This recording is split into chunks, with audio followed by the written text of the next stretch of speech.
Nous sommes soldats, combattants pour Christ. Pour Christ, au nom de Jésus, nous conquérons. Nous sommes vaillants, Vaillants, c'est de la parole. la parole au nom de Jésus, nous conquérons. Nous sommes vaillants, Vaillants, cités à dessein. à dessein au nom de Jésus, nous conquérons. Nous sommes vaillants, Vaillants, cités à dessein. à dessein au nom de Jésus, nous conquérons. Quels qu'ils soient les effets, Nous conquérons au nom de Jésus, nous conquérons. quels qu'ils soient les menaces, Nous conquérons au nom de Jésus, nous conquérons. quels qu'ils soient les mensonges, Nous conquérons au nom de Jésus, nous conquérons. quels qu'ils soient l'adversité,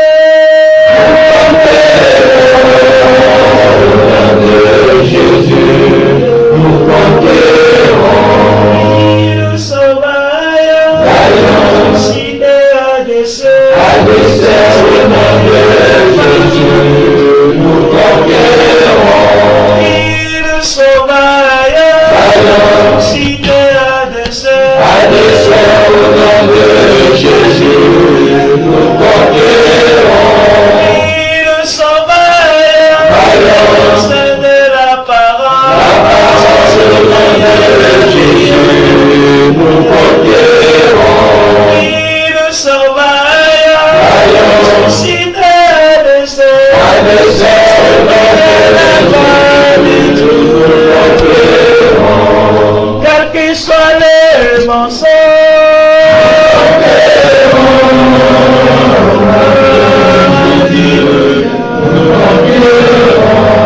quels qu'ils soient les menaces,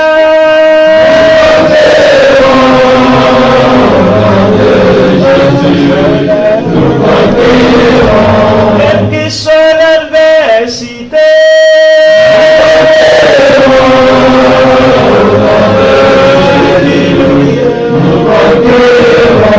quelles qu'ils soient les persécutions,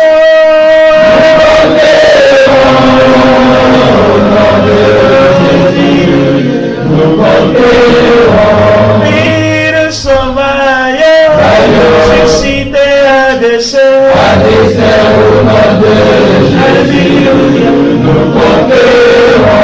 Nous sommes vaillants, Vaillants, c'est de la parole. la parole au nom de Jésus, nous conquérons.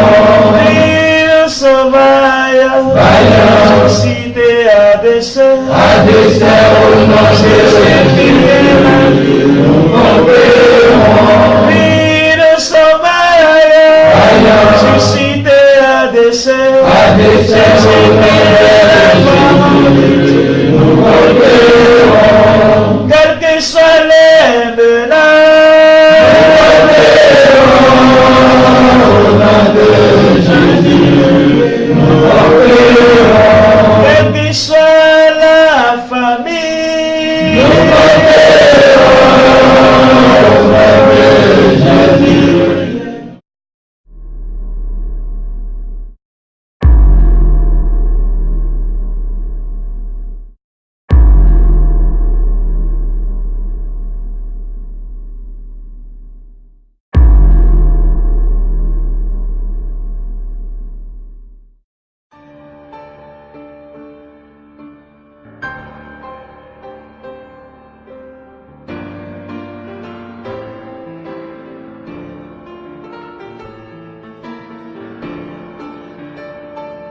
Amen. Dieu. Et on va se tourner, on va se lever ensemble pour honorer le Seigneur. Amen. Sa parole, nous la lisons, alléluia, avec respect. Et nous lisons particulièrement aujourd'hui notre passage texte, je dirais, que nous avons pris dans toutes ces interventions au sujet de l'occultisme. Deutéronome, donc chapitre 18, et particulièrement donc versets 10 à 14. Deutéronome, dans l'Ancien Testament, Deutéronome chapitre 18, versets 10 à 14. Voilà ce que le Seigneur donc déclare particulièrement comme avertissement à ses enfants. Et là, on sait que le peuple d'Israël allait entrer dans la terre promise, et ces habitants de ce pays, eh bien, pratiquaient toutes sortes de choses. Et le Seigneur va avertir son peuple. Verset 10, qu'on ne trouve chez toi personne qui fasse passer son fils ou sa fille par le feu. Personne qui exerce le métier de devin, d'astrologue, d'augure, de magicien, d'enchanteur. Personne qui consulte ceux qui évoquent les esprits ou disent la bonne aventure. Personne qui interroge les morts, car quiconque fait ces choses est en abomination à l'Éternel. Et c'est à cause de ces abominations que l'Éternel, ton Dieu, va chasser ces nations devant toi.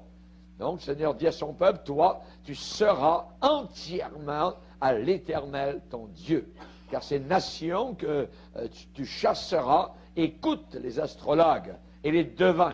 Mais à toi, l'Éternel, ton Dieu, ne le permet pas. Amen. Alléluia. Seigneur, te bénissons pour ta parole. Te prions de la bénir à chacun de nos cœurs à cause de Jésus, notre seul Sauveur. Amen. Et tout le peuple dit Amen. Gloire à Dieu. On peut s'asseoir, frères et sœurs, et nous allons donc continuer dans les instants qui vont suivre, donc la terminaison de cette conférence, grande conférence, intitulée « Dans les coulisses de l'occultisme ». On sait particulièrement, nous avons été avertis, évidemment, que dans les derniers jours, il y aurait toutes sortes de choses qui se passeraient, et particulièrement des miracles mensongers.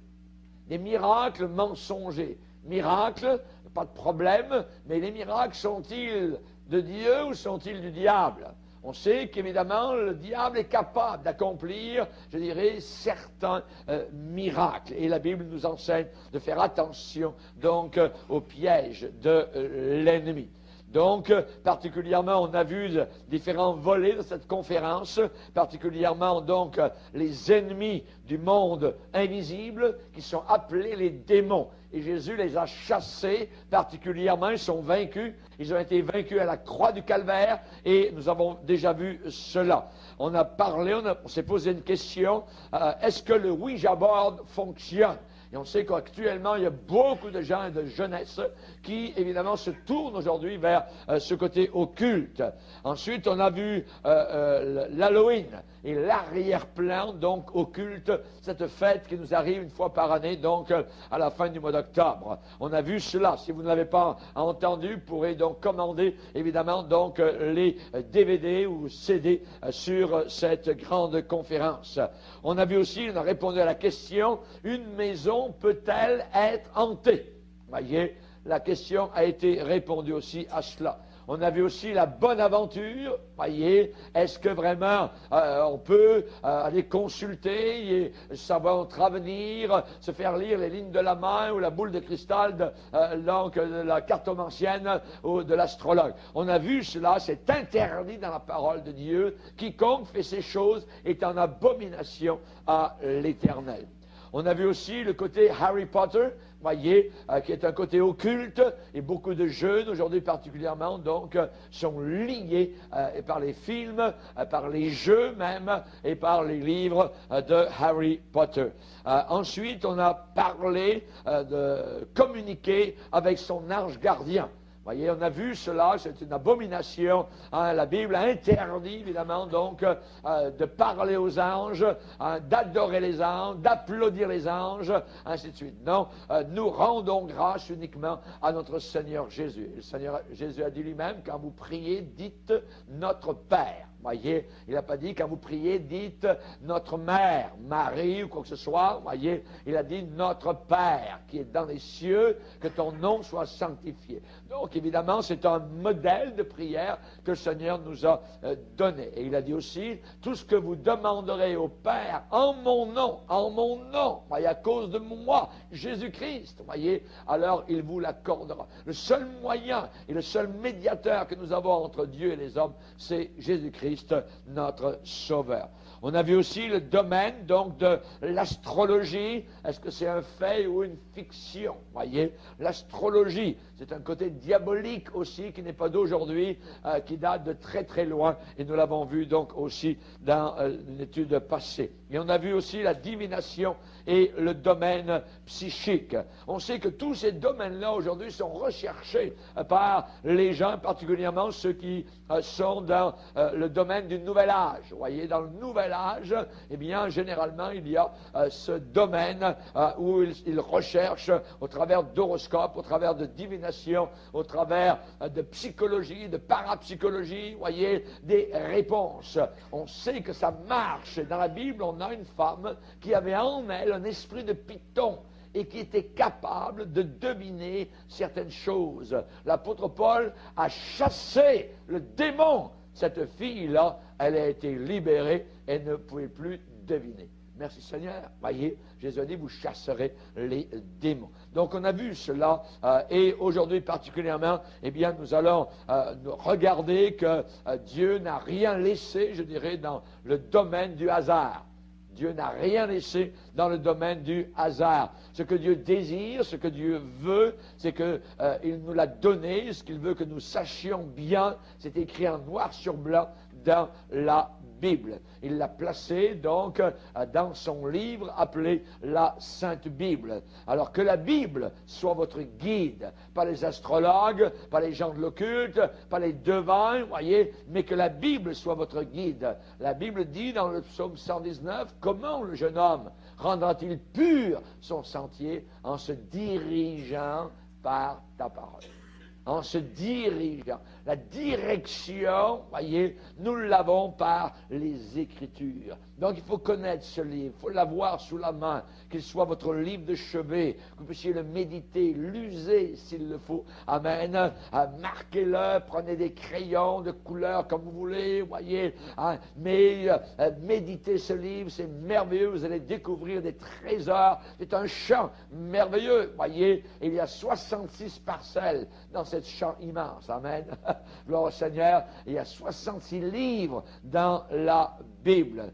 Eh bien, le Saint-Esprit aussi va vous aider donc à la lire. On sait que le prophète Daniel a entendu le Seigneur lui parler et il lui a dit particulièrement donc au chapitre 10, il lui a dit, je veux te faire connaître ce qui est écrit dans le livre de la vérité. Le Coran n'est pas le livre de la vérité. Voyez, le livre des bouddhistes n'est pas le livre de la vérité. Le livre des mormons n'est pas le livre de la vérité. Voyez, le livre des témoins de Jéhovah n'est pas le livre de la vérité. Le seul livre, c'est la Bible avec ses 66 livres. Merci Seigneur, que Dieu soit béni. Vous n'avez qu'une seule vie, ne l'oubliez pas. Vous n'aurez pas 2 vies sur terre. Vous n'aurez pas 3 vies sur terre. Vous n'avez qu'une seule vie. Ou bien vous allez la gâcher, ou bien vous allez la sauver. Amen. Sauvez-vous vous-même. Cette génération perverse, a dit l'apôtre Pierre le jour de la Pentecôte. Et Hébreu nous dit, il est réservé aux hommes de mourir une seule fois. On ne revient pas.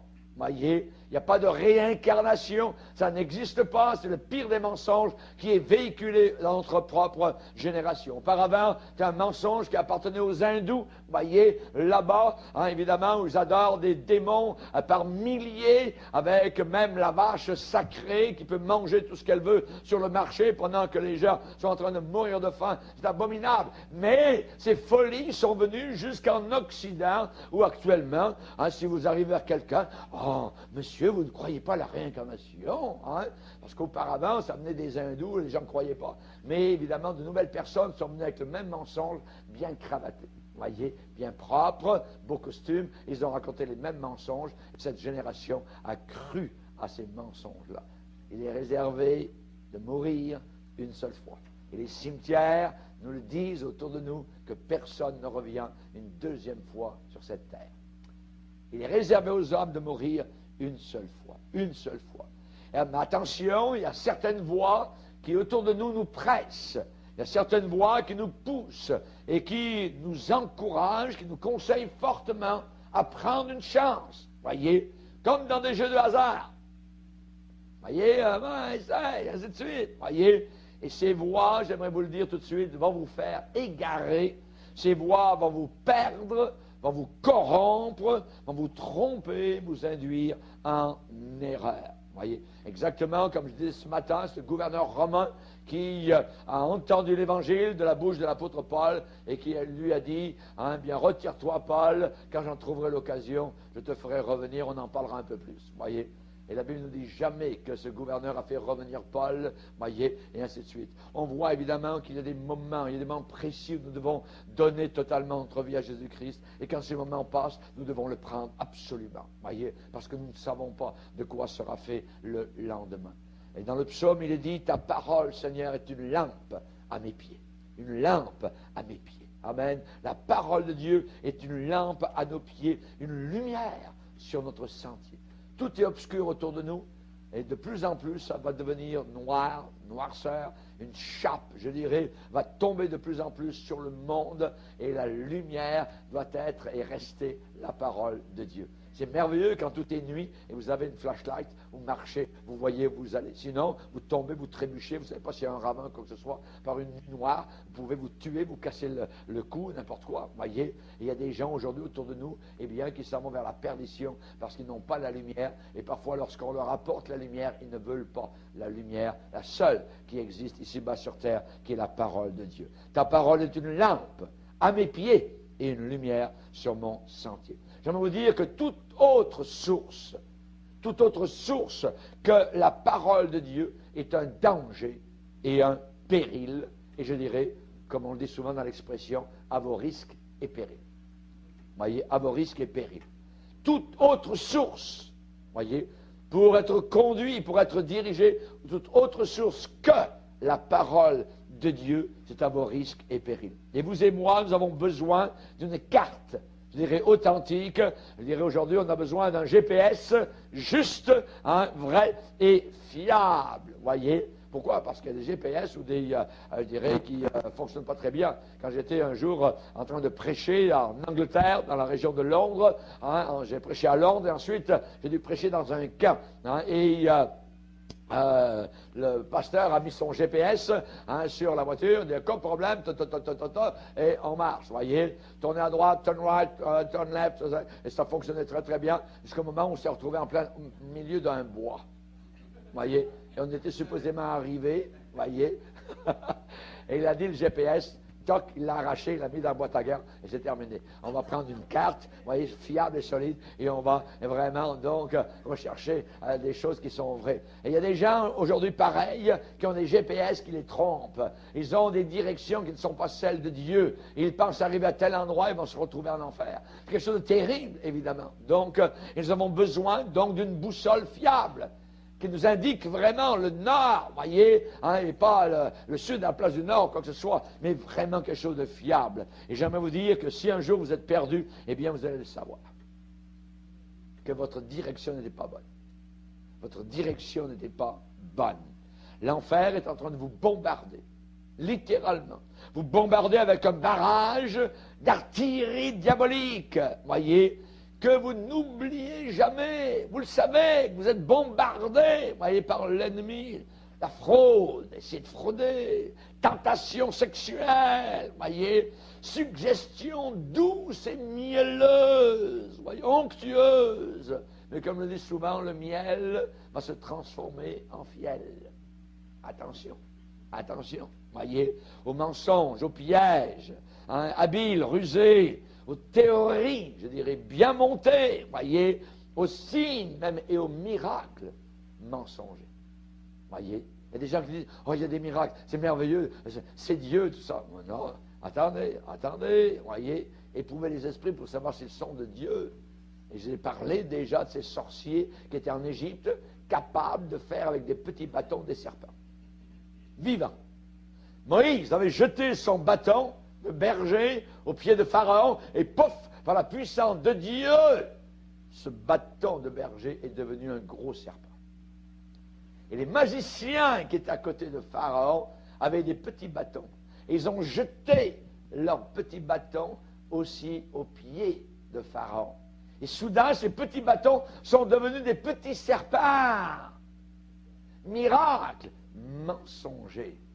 Mais ce qui est arrivé, c'est que le serpent de Moïse a avalé les petits serpents. La puissance de Dieu est toujours plus grande que celle du diable. Voyez. Mais s'il y a miracle, nous devons savoir d'où viennent les miracles. Voyez. Est-ce que c'est le frère André? Est-ce que c'est Marie? Est-ce que c'est monsieur Untel? Est-ce que c'est le yogi hindou, la base? C'est qui fait les miracles? Voyez? Ou bien si c'est le Seigneur, Jésus-Christ. Voyez? Nous croyons que Jésus fait des miracles. Voyez? Mais évidemment, il faut savoir d'où ils viennent, quelle est la source de ces miracles.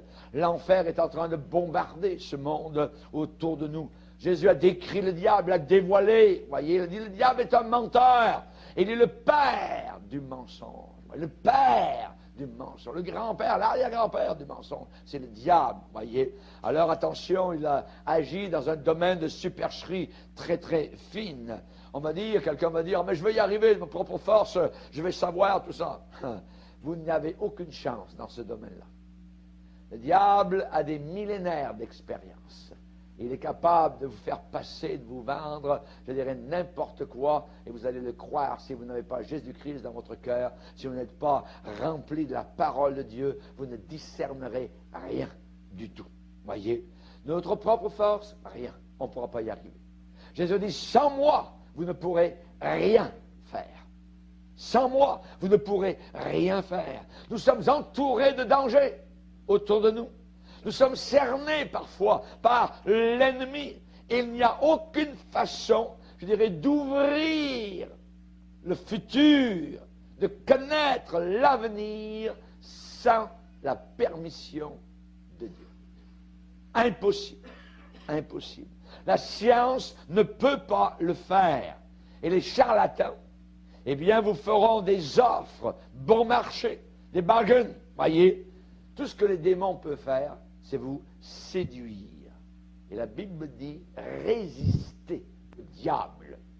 Résistez au diable. Et il fuira loin de vous. Donc nous devons offrir résistance à l'ennemi. À l'ennemi, lui résister. Vous pouvez essayer de sonder, d'explorer le domaine de l'occulte, le domaine psychique des médiums. Vous allez vous retrouver pris au filet. Il y a des gens qui ont essayé de regarder comment ils font, et ils se sont trouvés pris. Pris par cela. Voyez, au piège. Dans un labyrinthe de l'inexplicable et de l'inexpliqué. Pourquoi? Parce que la porte de l'avenir est gardée par Dieu lui-même. La Bible me dit, les choses cachées sont à Dieu. Et les choses révélées sont à nous et à nos enfants. Amen. Et ce qu'il nous a caché, je ne veux pas le savoir. Moi, je veux connaître ce qu'il nous a révélé. Et j'aurais passé des années qui me restent à vivre sur terre pour finir de sonder ce livre-là. Ça fait 40 ans que je le lis et Jean 3,16 est déjà trop grand pour moi. C'est inimaginable. C'est le livre de Dieu, c'est sans fond. C'est sans fond. Je pense qu'une seule page me suffirait. Voyez? Et même pas recto verso, juste recto, à méditer, à étudier, à sonder pendant le reste de ma vie. C'est formidable. Pour faire fuir le diable, Jésus n'a pas eu besoin de réciter un chapitre entier de la Bible, un seul verset. Paf! Et Satan a dû s'enfuir. Le diable est revenu. Jésus a cité un seul verset encore, et le diable a dû être vaincu. Il est revenu encore. Et à ce moment-là, Satan a pris un passage de la Bible directement tordu, pour le citer, le présenter à Jésus. Et Jésus l'a dit, il est aussi écrit cela. Voyez. Chers amis, nous avons besoin de bien connaître notre arme, de bien connaître notre arme qui s'appelle la Bible. Quand Jésus a été vu après sa résurrection, visiblement, voyez, quand il a été vu, Jésus n'est pas apparu dans un coin sombre, une rue obscure de Jérusalem. C'est toi, Jésus? Viens un peu à la lumière de la lune, que voir si c'est bien toi. Non. Jésus est apparu en pleine lumière. Amen. Il n'a rien à cacher. Et nous, les chrétiens, nous ne sommes pas une secte.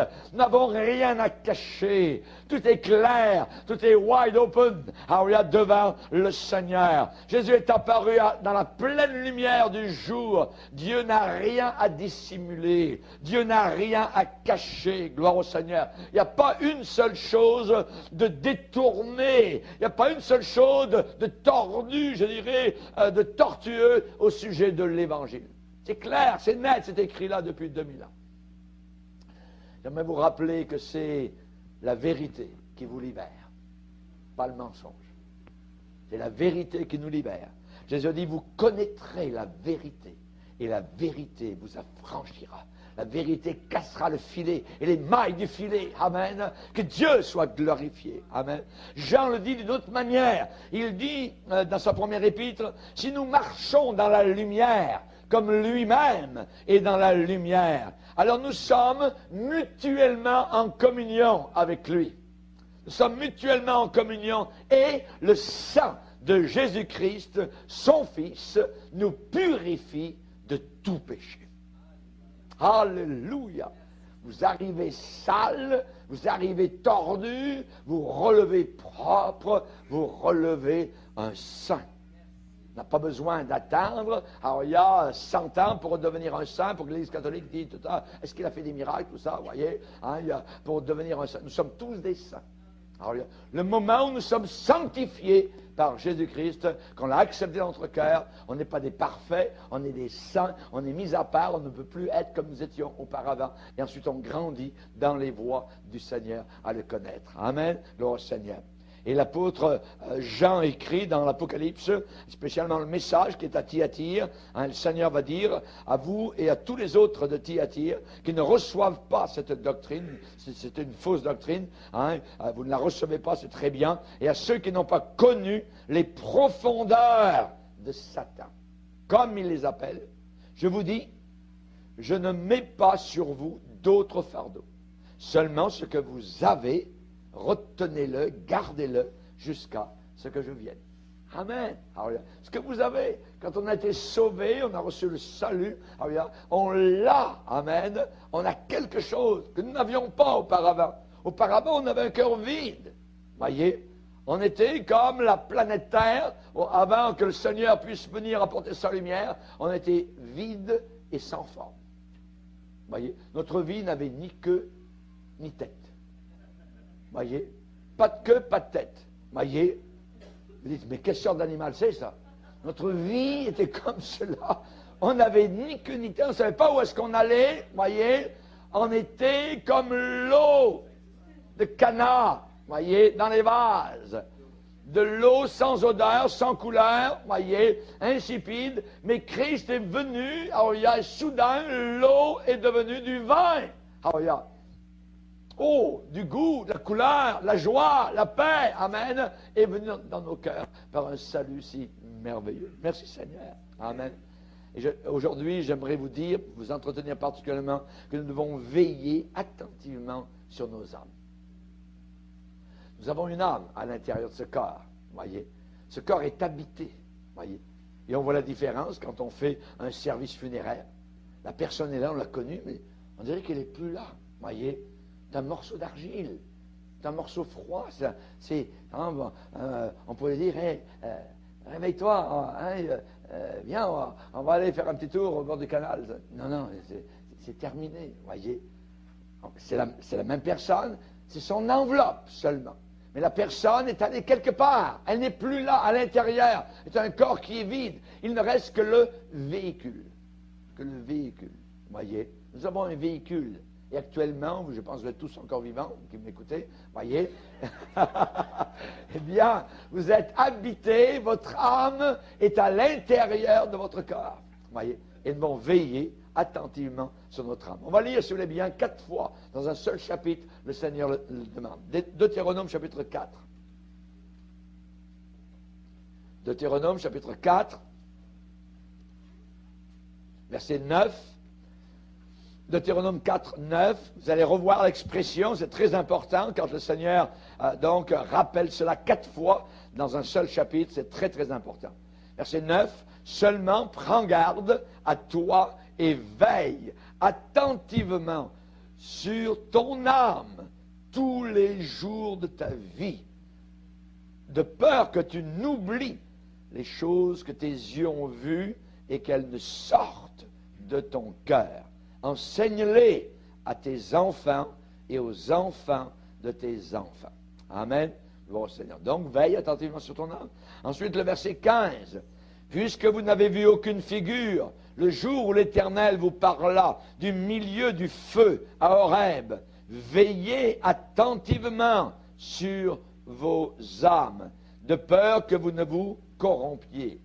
Verset 19, veille sur ton âme, de peur que levant les yeux vers le ciel et voyant le soleil, la lune, les étoiles et toute l'armée des cieux, tu ne sois entraîné à te prosterner en leur présence et à leur rendre un culte, comme les gens du Nouvel Âge qui adorent le soleil, et ainsi de suite.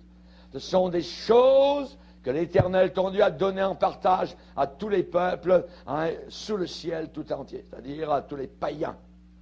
Mais vous, l'Éternel vous a pris, vous a fait sortir de la fournaise de fer de l'Égypte, afin que vous soyez un peuple qui lui appartienne en propre, comme vous l'êtes aujourd'hui. Verset 23, veillez sur vous, afin de ne point mettre en oubli l'alliance que l'Éternel votre Dieu a traitée avec vous, et de ne point vous faire d'image taillée, de représentation quelconque, que l'Éternel ton Dieu t'ait défendu. Amen. Gloire au Seigneur. Donc, on a ici 4 fois cette expression de veiller attentivement sur vos âmes. Évidemment, le tentateur, voyez, il aimerait le contraire. Le tentateur, qui est le diable, aimerait que vous fassiez des choses ridicules, des choses insensées, inutiles, parfois de façon intempestive, ou alors faire des choses au mauvais moment. Voyez. Et j'aimerais vous donner ce soir 6 conseils. 6 conseils. N'oublions pas que Satan veut nous séduire. Il va s'employer à cela avec toute son énergie. Il va mettre son temps. Il est très persévérant. Voyez, il est tenace dans ses tentations et il veut nous séduire. Et il veut parfois nous faire croire que les poussées que nous avons à l'intérieur de nous, voyez, les incitations, que tout vient de Dieu. Il veut nous faire croire cela. Et c'est très dangereux. Rappelons-nous que le diable est décrit dans la Bible comme étant celui qui séduit toute la terre. Il séduit toute la terre. Il ne séduit pas seulement une personne. Il séduit, voyez, toute la planète Terre sur les 5 continents. Et Jésus a dit, veillez et priez afin que vous ne tombiez pas dans la tentation. Voyez, on nous a dit clairement, à vous et à moi, éprouvez les esprits pour savoir s'ils sont de Dieu. Voyez, le premier conseil que j'aimerais vous donner, veillez à vos sentiments, les feelings. Veillez à vos feelings, voyez, à vos imaginations. Il faut faire très attention dans ce domaine-là. David, par exemple, pouvait prier Jésus, le Seigneur, et dire, au psaume 19, « Reçois favorablement les paroles de ma bouche et les sentiments, les feelings de mon cœur. » Voyez, reçois-les favorablement. Les feelings, on peut avoir des feelings acceptés, acceptables de la part du Seigneur, et on peut avoir des feelings, des sentiments inacceptables aux yeux du Seigneur. Donc, veillons à nos sentiments. Voyez, il y a beaucoup de personnes qui ont suivi leurs sentiments plutôt que leurs convictions. C'est très important ce que vous entendez cette phrase. Voyez, il y a beaucoup de gens qui ont suivi leurs feelings plutôt que leurs convictions. Et nous, chrétiens, nous n'agissons pas juste par sentiment, nous agissons par conviction. Ce sont nos convictions qui nous dirigent. Je ne fais pas ceci à cause de la parole de Dieu qui ne veut pas que je fasse une chose semblable. Voyez, beaucoup trop de gens font certaines choses qu'ils ressentent, voyez, comme cela. Et la Bible nous dit qu'il y a des hommes à la fin des temps qui seront sensuels. Sensuels, ça veut dire qu'ils marchent avec leur sens, voyez. Ils n'ont pas l'esprit. Et ce sont eux qui causent des divisions dans le corps de Christ. Quelqu'un qui divise le corps de Christ, voyez, eh bien, généralement, ce sont des gens sensuels, des gens qui n'ont pas l'Esprit de Dieu. Ils marchent uniquement par leur sens, voyez. Ils ne marchent pas selon la parole de Dieu, voyez, selon les convictions, donc, du Seigneur. Lorsque Daniel est arrivé à Babylone, il a vu toute la pourriture, la saleté, la sensualité. Il a vu les danses, il a vu la musique. Et il n'a pas voulu se souiller. Le mot souiller parle de saleté. Parle de poubelle, voyez. Il n'a pas voulu se salir, voyez, à Babylone par tout ce qui se passait. Il a demandé donc abstention au roi vis-à-vis donc même de nourriture qui avait été offerte à des démons. Il n'a jamais voulu donc accepter cela. Il marchait par conviction. Par conviction. Les convictions peuvent nous mener en prison. Les convictions peuvent nous mener dans des fournaises ardentes. Les convictions peuvent nous mener dans des fosses à lions. Alléluia. Mais le Seigneur saura toujours revendiquer notre cause. Amen. Alléluia. Gloire au Seigneur. Donc, attention, veillez à vos sentiments. Voyez, à vos sentiments. Il y a beaucoup de personnes qui évitent la croix aujourd'hui. Passent à côté de la croix. Voyez. Ils se querellent avec la croix de Jésus-Christ. Voyez pourquoi? Parce qu'ils permettent, ils laissent leur vie du moi, leur vie de l'ego dicter des choses. Ils n'ont pas envie du tout de renoncer, voyez, de se renier eux-mêmes pour porter le fardeau avec le Seigneur. Et Jésus a dit que c'est la base de la vie chrétienne. Si quelqu'un veut venir après moi, qu'il renonce à lui-même. Qu'il renonce à ses idées, à ses sentiments personnels. Voyez, ces sentiments, ces pensées doivent venir maintenant se calquer sur la parole de Dieu, se soumettre à la parole du Seigneur qui est bonne, agréable et parfaite. Voyez, on sait que John Wesley, qui était un grand homme de Dieu, il exhortait à cette époque-là les chrétiens qui étaient véritables dans le domaine méthodiste. Il exhortait, John Wesley les exhortait à d'écraser littéralement sous leurs pieds une certaine doctrine qui était très populaire à cette époque-là et qui était reçue de façon vraiment enthousiaste, qui était très très aimée. C'était que nous devons faire le bien seulement quand nous en avons envie.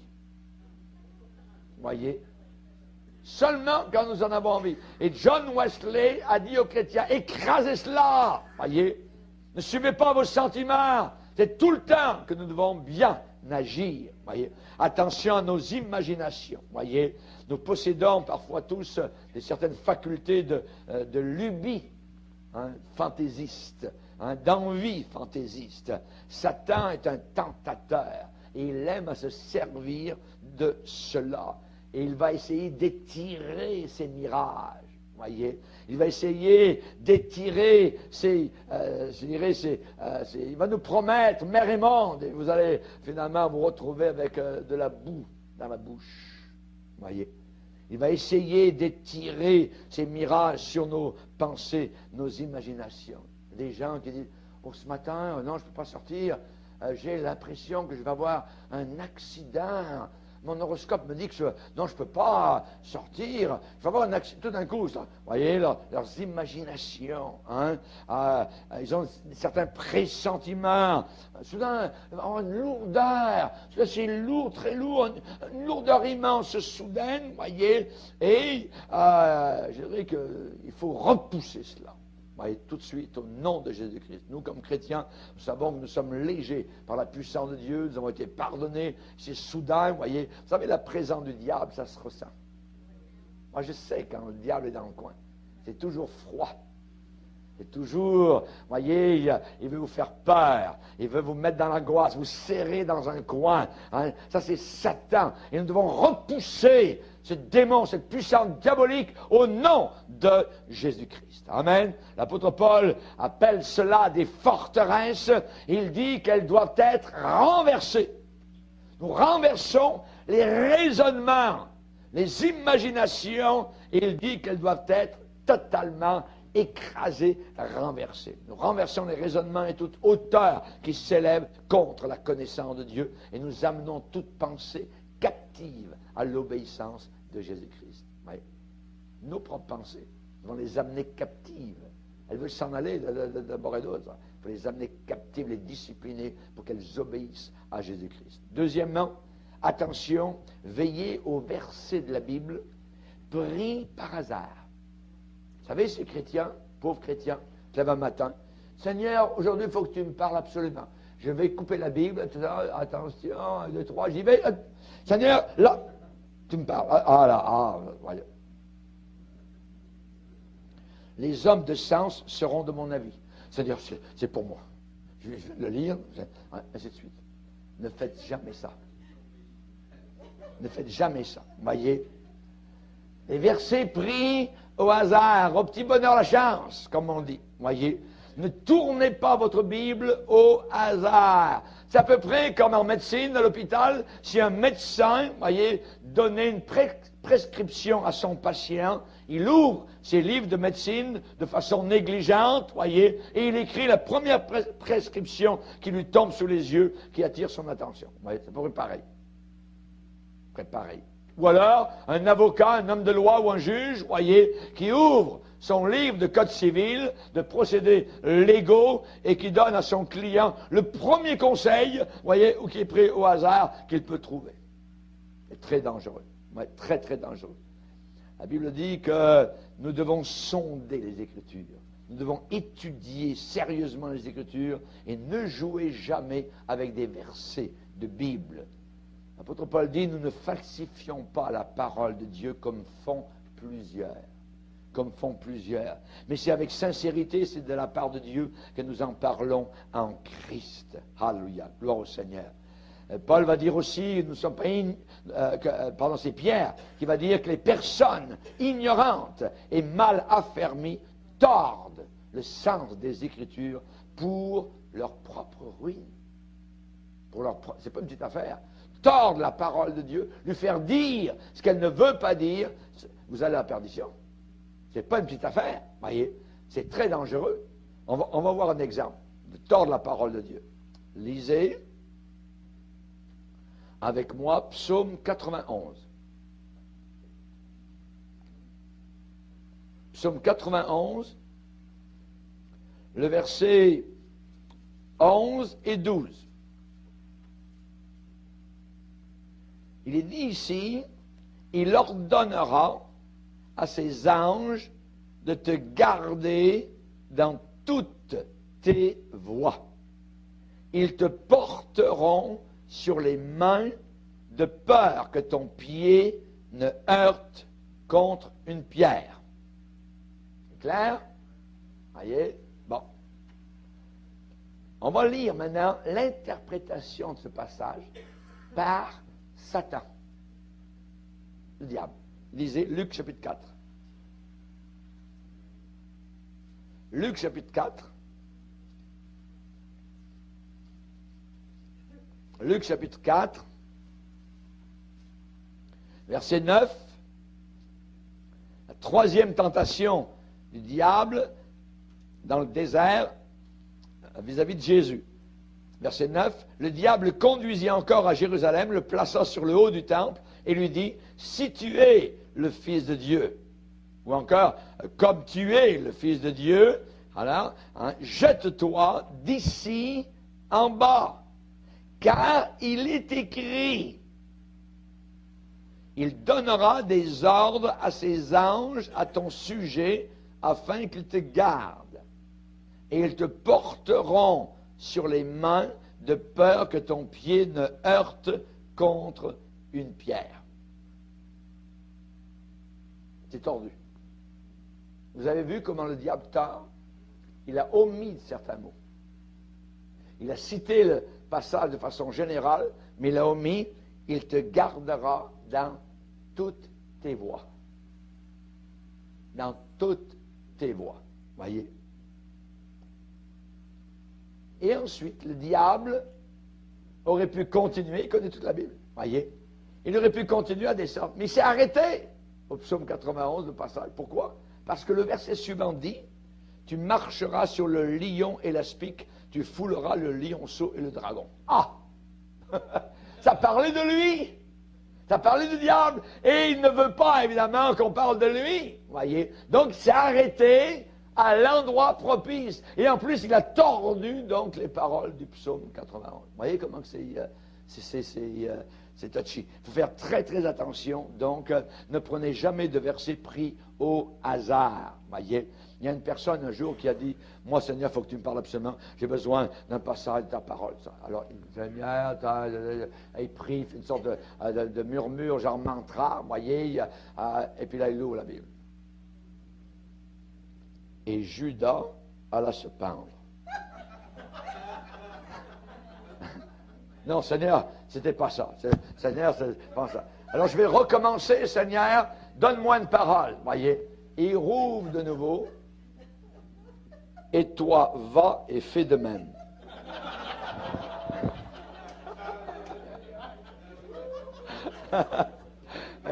Et c'est dans la Bible, voyez.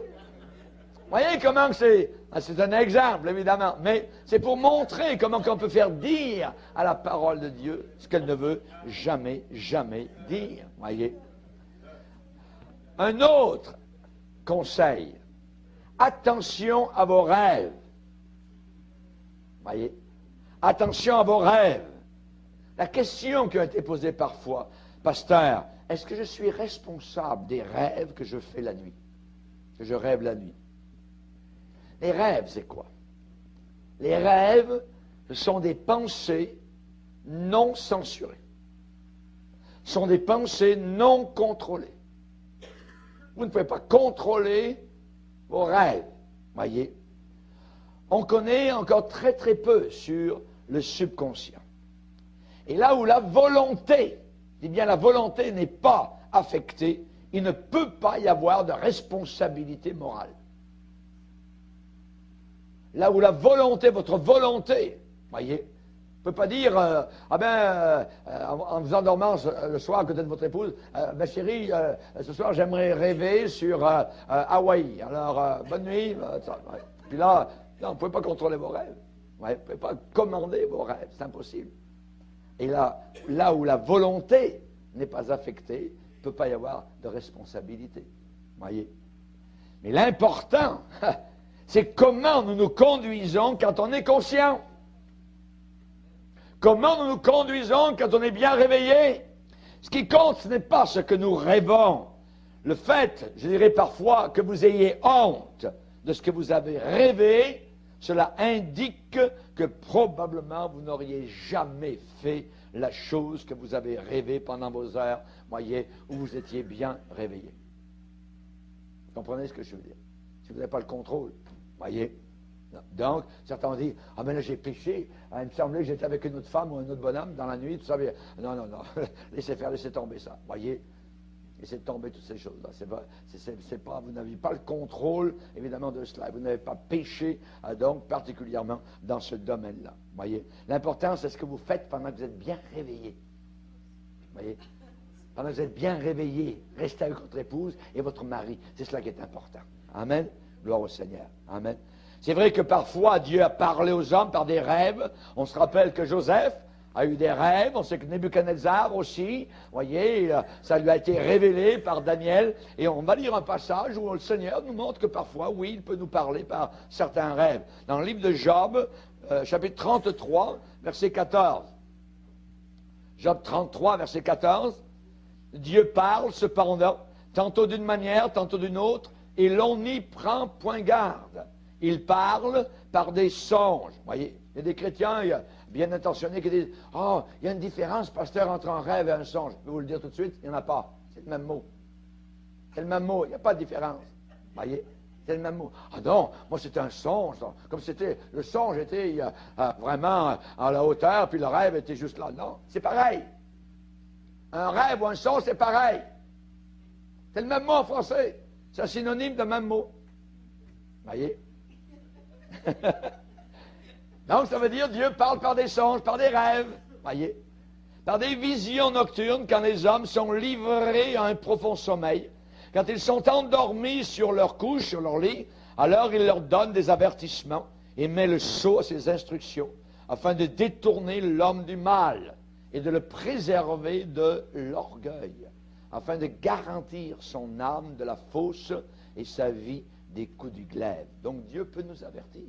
Voyez, Dieu peut nous avertir par certains rêves que nous pouvons faire la nuit. Nous ne sommes pas contre cela. Mais j'aimerais vous dire, mais comparé à la parole de Dieu révélée, les rêves souvent sont appelés de la paille par rapport à la parole de Dieu. Voyez. Et dans le domaine des fausses prophéties, des faux prophètes, ça marche beaucoup par rêve. J'ai eu un rêve, j'ai rêvé là, puis là c'était ici, puis je volais dans les airs, puis j'avais des semelles de, c'est quoi, Adidas, ça, puis ainsi de suite. Hey, attends, mollo, voyez. Et les gens croient ça, ils avalent, voyez. Ils avalent la canne à pêche, la ligne, l'hameçon, ils tout, ils croient tout, voyez. Attends, on va le lire, voyez, dans Jérémie, chapitre 23.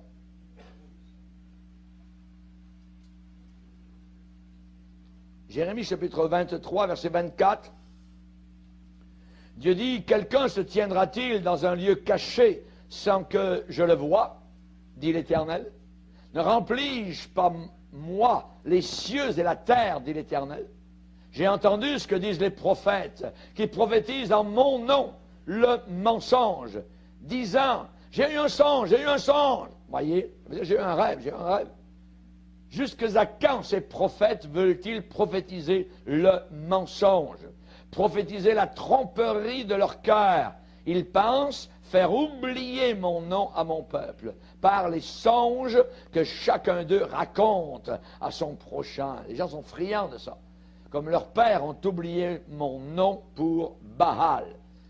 Et Dieu va dire que le prophète, voyez, qui a eu un songe, raconte ce songe, et que celui qui a entendu ma parole rapporte fidèlement ma parole. Pourquoi mêler la paille au froment?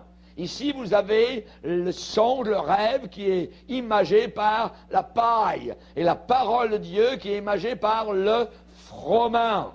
Ma parole n'est-elle pas comme un feu, dit l'Éternel, et comme un marteau qui brise le roc? C'est pourquoi, dit l'Éternel, j'en veux aux prophètes qui se dérobent mes paroles l'un à l'autre. Voici, dit l'Éternel, j'en veux aux prophètes qui prennent leur propre parole et la donnent pour ma parole. Voici, dit l'Éternel, j'en veux à ceux qui prophétisent des songes faux, qui les racontent et qui égarent mon peuple par leurs mensonges et par leur témérité. L'audace, ils sont audacieux. Je ne les ai point envoyés, je ne leur ai point donné d'ordre, et ils ne sont d'aucune utilité à ce peuple, dit l'Éternel. Amen. Gloire au Seigneur. Donc, ici, nous avons la différence, donc, ce que Dieu parle. Vous avez des rêves, il image cela par de la paille menue, légère, voyez, et la parole de Dieu, c'est le froment. Alléluia. C'est vraiment par la parole de Dieu que nous sommes donc dirigés. Et l'apôtre Paul va dire évidemment donc, Pierre, que nous tenons pour d'autant plus certaine la parole de Dieu, voyez, comme, je dirais, quelque chose sur lequel on peut s'appuyer. Et même s'ils avaient vu des choses merveilleuses, ils avaient été sur la montagne, ils avaient vu la gloire de Jésus, il dit, nous tenons pour d'autant plus certaine la parole prophétique. La parole de Dieu, elle est plus certaine que les visions, que les rêves, et donc des choses semblables. Un rêve peut venir de Dieu, c'est vrai, je vous l'ai dit, ou bien ça peut être le résultat d'un estomac trop chargé.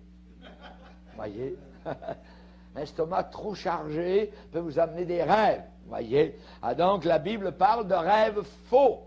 La Bible parle de rêves, la Bible parle de rêveurs sales. Filthy dreamers. Voyez? Et la Bible parle de ceux qui font que les gens oublient Dieu par leurs rêves. Et puis la parole de Dieu qui compte, c'est mon rêve. Écoutez, nous avons dans beaucoup de milieux pentecôtistes aujourd'hui des gens qui viennent avant, qui racontent des rêves. En veux-tu, en voilà. Voyez, les gens, ils se tournent pour essayer de trouver une direction par tel rêve ou tel rêve, ainsi de suite. Voyez, ne prenez jamais de décision sur des rêves. Voyez, jamais. Voyez. Ils pensent faire oublier mon nom à mon peuple par des songes que chacun d'eux raconte à son prochain, à son voisin. Vous voyez? Et dans Colossiens, on nous dit 2,18, attention, dit Paul, à ceux qui s'abandonnent à leurs rêves. À ceux qui s'abandonnent à leur vision, leurs rêves, hein, ils ont une apparence d'humilité, en réalité, ils sont très orgueilleux. Enflés d'un vain orgueil par leurs pensées charnelles. Voyez. Attention aussi à la chair. À la chair, voyez. Le corps réclame très très fort et très souvent une gratification excessive, voyez, en contradiction directe avec la parole de Dieu. Paul a dit, je tiens mon corps assujetti. Mon corps, il faut que ça soit soumis. C'est pas lui qui commande. Et aujourd'hui, dans le monde, écoute ton corps. Voyez. No way. Pas dans l'Église de Dieu. Nous n'écoutons pas notre corps. Nous écoutons l'Esprit de Dieu. Et nous maintenons notre corps en soumission à la parole de Dieu. Sujet, amen, soumis à la parole du Seigneur. Votre corps va très souvent vous demander un traitement spécial. S'il te plaît. Voyez, voyez. Juste une fois. Ouais, attends. La chair a des désirs contraires à ceux de l'esprit. Voyez. Et l'esprit, le Saint-Esprit, a des désirs contraires à ceux de la chair. Ils sont opposés entre eux afin que vous ne fassiez pas ce que vous voudriez réellement. Attention à la chair.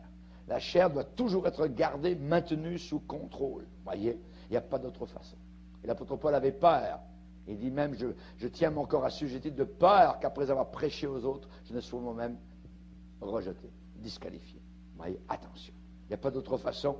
C'est comme les mauvaises herbes. C'est une bataille, c'est une lutte constante, un combat constant, voyez. Mais la récolte dépend toujours sur le fait de toujours arracher les mauvaises herbes.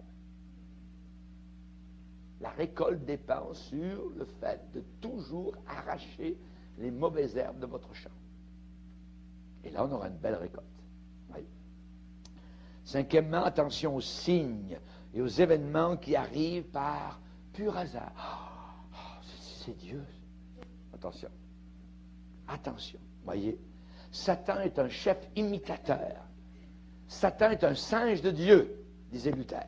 Voyez, il est un maître en contrefaçon, en imitation. C'est le meilleur dans tout l'univers. Voyez, il se déguise. Il aime beaucoup l'Halloween. Oui. Et je suis étonné des superstitions qui survivent encore, et même parfois parmi le peuple de Dieu, parmi des croyants. Un chat noir. Voyez. Marcher sous une échelle. Voyez, vous êtes sur le trottoir, voyez, et il y a une échelle qui monte, et vous passez dessous. Oh, faites jamais ça, voyez. Ah, c'est un présage, vraiment. Il y a des gens qui croient. Et parfois même, ils sont devenus chrétiens et croient encore à ça. C'est abominable, voyez. Araignée du matin, chagrin. Voyez. Araignée du soir, espoir. Voyez. Voyez. Non, quand vous voyez les araignées, clac, écrasez-les. Amen. Un fer à cheval sur la grange, sur l'écurie pour protéger, voyez, le troupeau, voyez. L'eau bénite. Mais vous n'avez pas d'eau bénite à la maison. Ah, votre maison, c'est un orage. Mais c'est terrible parce que votre maison peut s'enflammer. Alors prenez vite un paquet de buis trempé dans l'eau bénite. Il faut qu'elle ait été bénie le matin de Pâques particulièrement, tout ça. Si c'est juste un jour après, c'est pas bénite. Ah, mais prenez le buis et puis vous aspergez partout tout ça. Et même l'Église catholique enseigne qu'on peut chasser des démons par l'eau bénite. S'en foutent complètement les démons. S'en foutent complètement de l'eau bénite, voyez. C'est pas avec l'eau bénite qu'il faut être aspergé. C'est pas avec l'eau bénite qu'il faut être aspergé, c'est avec le sang de Jésus-Christ. Amen. Pierre nous dit que nous devons être sous l'aspersion du sang de Jésus-Christ. Alléluia. Merci Seigneur. Amen. Vendredi 13. Aujourd'hui, je ne peux pas aller en ville, c'est vendredi 13. Il va m'arriver quelque chose, vous voyez. Prenez l'ascenseur, ça. Étage numéro 13. Oh non, sûr. Et souvent maintenant, vous ne le voyez plus. Hein? On passe du 12 au 14. Voyez, Il n'y a pas d'étage 13. Les gens sont superstitieux de façon inimaginable autour de nous. Voyez, un miroir cassé. Oh, la ménagère avec son balai, le manche du balai, pauvre, a cassé le miroir. Oh, c'est 7 années de malheur qui va vous arriver. Voyez, les gens croient ça. Les gens croient toutes ces affaires-là. Voyez, attention, nous sommes souvent poussés, tentés de placer certaines décisions à des tests qui sont faux. Qui sont faux. Voyez, si le soleil, demain matin, se lève de façon claire, ah là, je vais prendre telle décision. Voyez. S'il pleut demain matin, non, je ne prends pas de décision. Si la première personne que je vois a une cravate rouge sur une chemise bleue, c'est toi, Seigneur. Voyez. Poubelle, poubelle, poubelle. Voyez. Ne prenez jamais de décision sur des choses semblables. Voyez, faire reposer une décision importante sur, voyez, si le soleil se lève de telle façon, si le jour est nuageux, hein, c'est comme effeuiller une marguerite. Voyez, un peu la folie, tout ça. Voyez, la marie pas, la marie. Jamais une chose semblable. Voyez, c'est un gambling religieux. Voyez. C'est un jeu de hasard, aussi bien jeter, je dirais, des dés et réduire Dieu, le réduire littéralement, donc, au jeu de marelle, vous voyez, ou à des choses qui n'ont ni tête ni queue. Voyez. Nous sommes conduits par la parole du Seigneur. Voyez. Souvenez-vous, les épreuves de Dieu, voyez. Vous savez, quand on a des épreuves, nous les chrétiens, on se pose 1001 questions. Eh bien, si quelqu'un vous vient aussi avec son épreuve, et vous voulez lui donner un petit conseil, répétez toujours, cherchez premièrement le royaume de Dieu et sa justice. Nous les poussons tout le temps à prier Dieu. C'est toujours la réponse ultime. Oui, on peut en parler pendant un bout de temps, mais on les pousse toujours à prier, à chercher le conseil du Seigneur. Voyez, et jamais des réponses toutes faites, et ainsi de suite. Les gens aimeraient, voyez, n'aiment pas prier, mais ils aiment les réponses toutes faites. Voyez, il faut aller chercher devant le Seigneur les réponses que Dieu désire. Quand vous marchez à la manière de Dieu, vous n'êtes jamais dans le brouillard, vous n'êtes jamais dans le hasard. Non, ce n'est pas une chance que vous prenez. Mais quand vous jouez au hasard, voyez, vous écrasez parfois même la raison. La personne va prendre des décisions irraisonnables. Irraisonnables, voyez. Quand on joue au hasard, une loterie, les chrétiens n'achètent pas des billets de loterie, des choses pour devenir riches, quoi que ce soit. Jamais, jamais, jamais, voyez. Ça, c'était quand on était païens. Les païens le font. C'est la cupidité. Voyez, c'est la cupidité. C'est un péché. Nous devons, je dirais, ne jamais nourrir l'ignorance. Voyez. Et je ne peux pas vous le dire plus clairement que cela. On ne veut jamais offrir de l'encens à un faux Dieu. Et on ne veut pas rendre notre raison perplexe, notre conscience perplexe. Il y avait des gens un jour qui ont dit, l'enlèvement est arrivé. Les chrétiens ont dit, voyons, là, on est resté. On est resté sur la terre. L'enlèvement a eu lieu. Ah, nous avons eu cela par révélation, tout ça. Il y a une inspiration. On a été inspirés. Tout ça. Et l'apôtre Paul a dû écrire la deuxième épître aux Thessaloniciens pour leur dire attention que personne ne vous éloigne de votre raison.